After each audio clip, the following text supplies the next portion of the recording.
আমার এই কাজটার পাশে অনেক ছিল, অনেক হেল্প করছে। আমার বাবা আরো বেশি কষ্ট পাইছে যে তার ছেলে এত কষ্ট করে মুরগিগুলো লালন পালন করছে, কিন্তু এই মুরগিগুলো আর নাই, মুরগিগুলো মারা গেছে কোনো কারণ ছাড়া বুঝে ওঠার আগেই। এমনকি বাচ্চা ছিল অনেক ছোট ছোট, ওগুলোও মারা গেছে।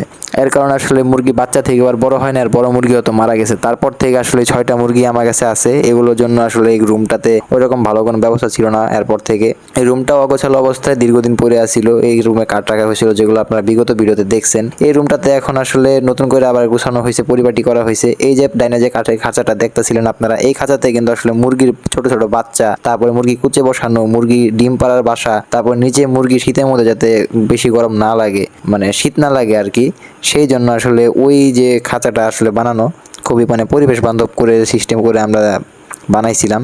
ওই খাঁচাটাতে মুরগি এখন একটাও নাই। তবে আগামীতে আমি কিছু মুরগি কিনে আনবো হাট থেকে, সাধারণ, ঠিক আছে, শখ করে এক্সপেরিমেন্ট করার জন্য আসলে আমি কিনে আনবো যে পারলে কিরকম ফল